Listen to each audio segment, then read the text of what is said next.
Ang Baroto Festival ay isang makulay na pagdiriwang na sumasalamin sa mayamang kultura, kasaysayan at pamumuhay ng mga mamamayan ng Barangay Alimamuan, San Vicente, Palawan. Ang Baroto at tradisyonal na bangkang kahoy ay nagsisilbing pangunay sa sakyan at kabuhayan ng mga mangingisda.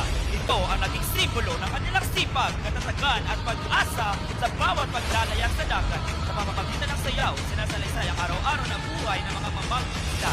Mula sa paghanda ng kanilang Baroto, pagharap sa alon at hamon ng karagatan, hanggang sa masayang pagbabalik na may masaganang huli. Ang bawat galaw ay nagpapakita ng pagkakaisa ng komunidad, pagmamahal sa kalikasan at ang pusong pasasalamat sa biyayang pinagkakaloob ng dagat. Higit pa sa isang pagkatanghal, ang Baroto Festival ay isang pagtutugay sa pagkakakilanlan ng Alimamuan. Pinagmamalaki nito ang mayamang tradisyon, matatag na pananampalataya at iwang hindi sinusubol ng mga mamamayan. Sa bawat indang at tugtog, pinagdiwang ang kanilang pamana ang kagandahan ng may baing dagat ng Palawan at ang buhay na patuloy na iahon ng munting Baroto, isang sabisan ng pag-asa, pagkakaisa at kaunlaran.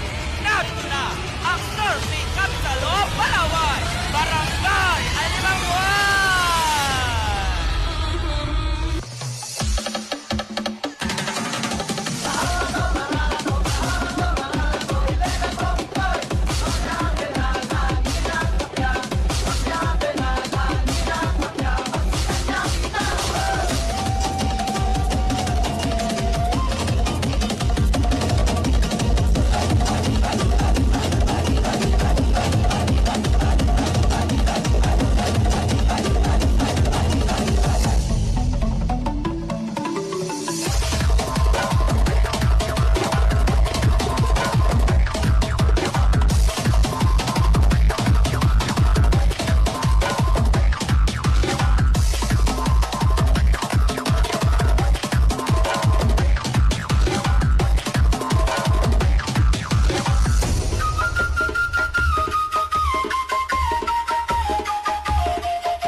Sa norteng dako, makikita isang paraiso. Aking bayan kakaiba, kabigay ng puong may likha.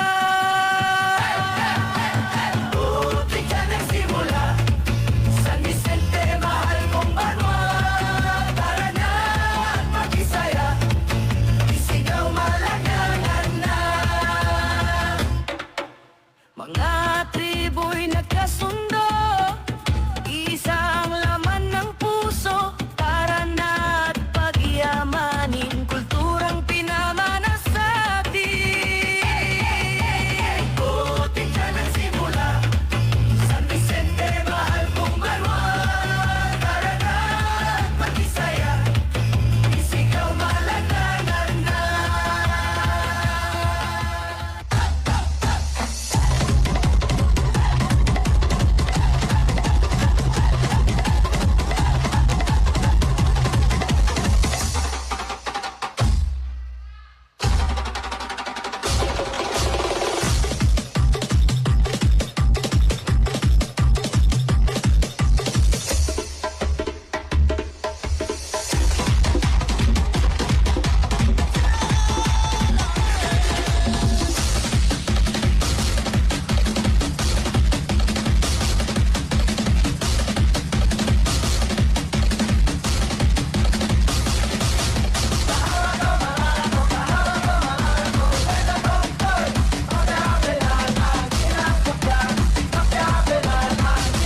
Sa baybay ng alimangan, iyak ako'y nakaukit ngiti ng tao.